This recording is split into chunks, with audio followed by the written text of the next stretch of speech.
Okay, it's rap back to my Hello pulse flat. We everyone, keep it it is real, no Lana false again today, and I wasn't sure what I was going to film about today, but as usual, I got some inspiration on my bus ride here, and I'm just going to explain the situation and then how it pertains to what I'm going to talk about today. So, the bus was quite full. I was standing, and there was a man next to me, and one of the seats opened up in front of us, and I first offered, I was like, would you like to sit? And he was like, oh, no, go ahead. And so I sat down. But after I sat down, I started to think about, and maybe this is just overanalyzing, but I was like, what if he really wanted to sit down?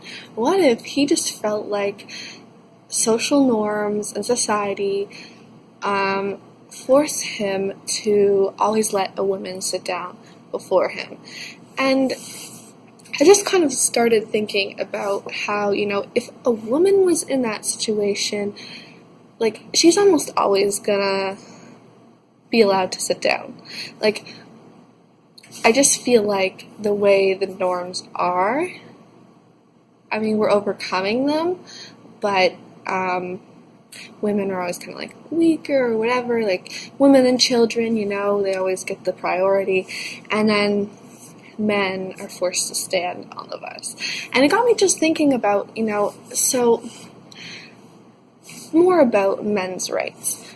And before I get into it more, I just want to say that I like to think of myself as a sort of equalist. And extremely true to a veganism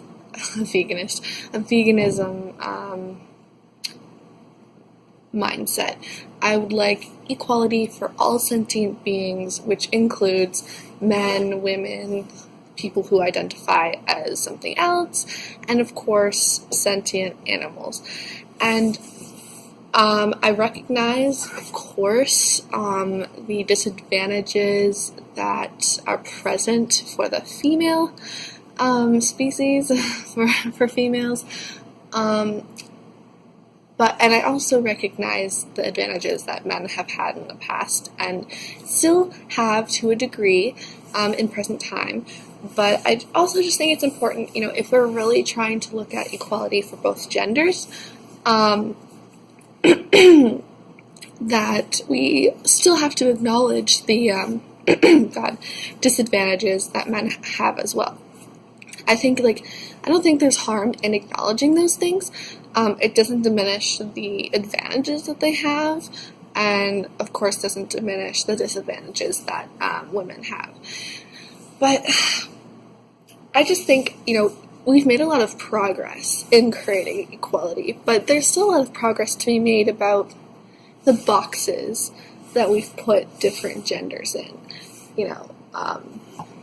If you're gay, doesn't mean you're flamboyant and extravagant. You can be whoever you want to be. Your gender doesn't have to define your personality.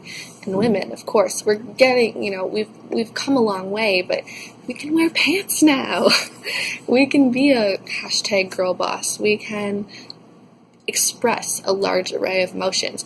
But on the contrastingly, I find with men, we've maybe not made quite as much progress in overcoming the boundaries and barriers we've put their gender in. I feel like still, to a huge extent, men are still expected to, be seen as the strong leader that doesn't, show emotions. And, they're the protectors. They should be, always the strong people in situations. The quiet, stoic type, I feel like, is still a male ideal. And oh, guys don't talk about their feelings. They, what? We don't talk about our feelings with our friends. This is a big thing that I think we need to get over. I'm really happy to see a lot of the PSAs about, it's okay to be a guy and cry. I don't want to have my gender in a box, and I think it's important to recognize the boxes that other genders have been put in.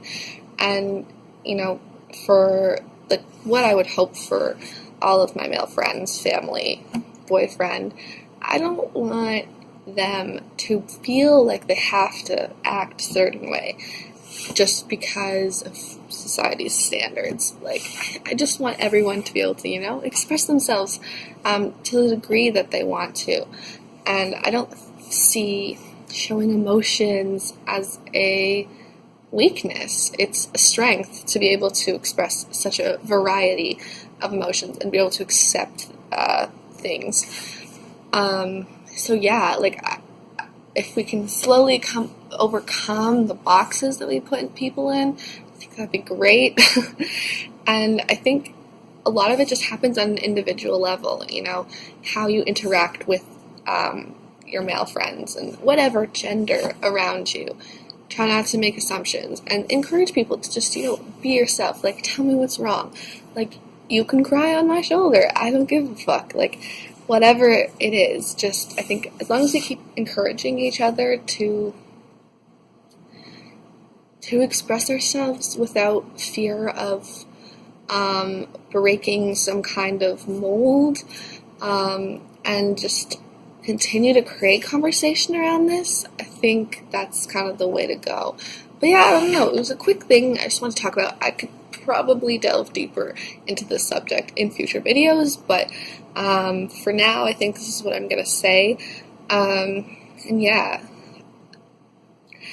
I will say, actually, just to add on to that I've seen a lot of more guys with makeup on, which I really like because it's just another step in breaking the definition of what it is to be a guy.